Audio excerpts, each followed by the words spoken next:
I think one big thing is to consider only hiring the success of your hiring efforts, but the biggest issue is that usually in order for people to really be impactful at startups, it needs to not only have like a really experienced person with the right qualifications, but you also need the right environment, because ultimately the individual will only be able to contribute so much as the environment allows them to.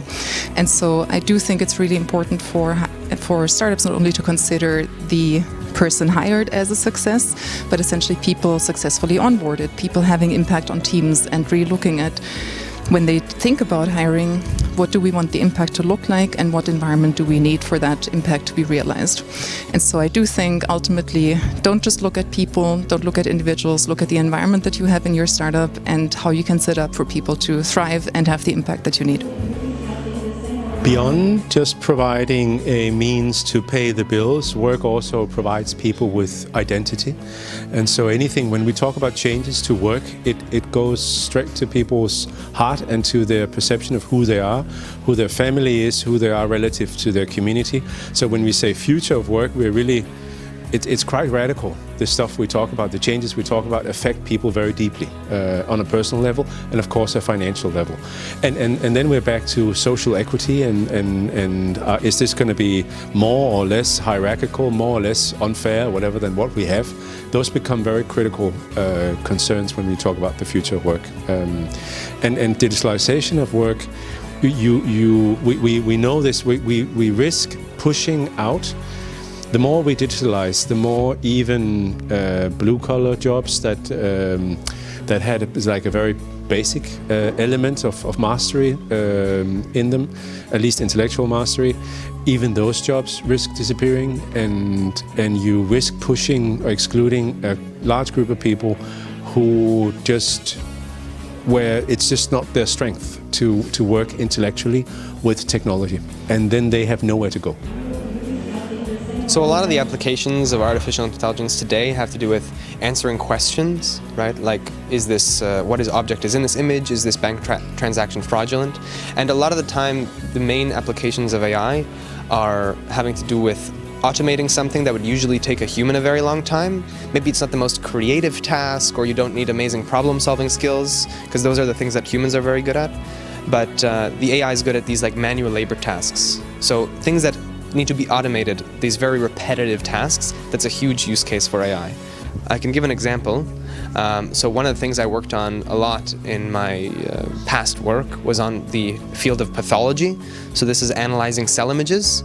And so I created algorithms to analyze cell images, to count cells, to measure cells, to retrieve similar images. These are all things that pathologists do to diagnose cancer, to diagnose genetic disorders, all these things. And it takes them a very long time, and it really is, you know, why would you spend so much of your time counting cells when you can really do what is important, which is treating the patient, analyzing different treatment patterns, these types of things.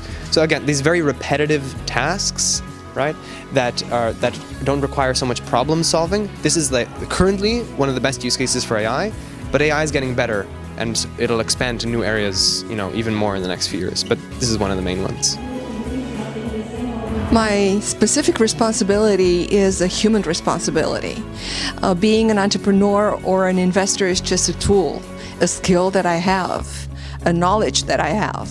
But my responsibility is to the bigger purpose of life, of my humanity, of my place in the world, and giving back the wonderful gifts that have been given to me.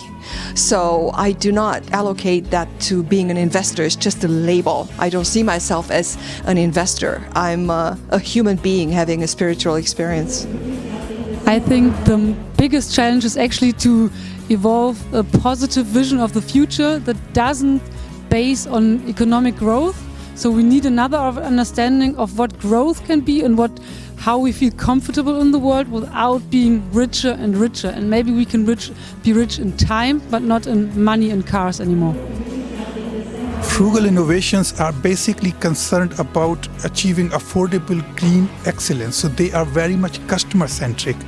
What we see in the conventional paradigm about innovation is that the company is in the focus. And here you look at the customer. Who is my customer? What are their needs? And how can I match those aspirations in an affordable manner? That's what we are supposed to do in Frugal Innovation. Well, first of all, I really loved the lineup. As I said in the introduction, I think it was a TED main event worth like speaker lineup. So there's some really high quality speakers. I really enjoyed their presentations.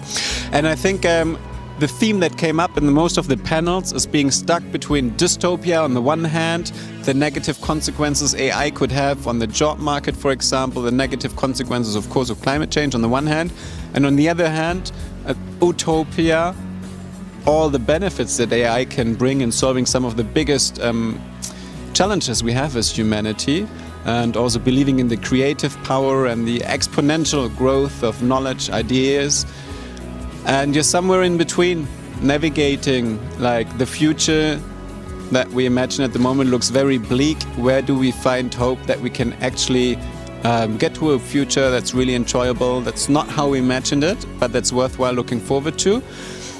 I think it does take a good deal of hope and probably personal agency. I think that's the most important thing, is accepting what could have been but is not, and then realizing there's still so many things we can do, come together creatively as founders and create something that was not supposed to be there in the first place.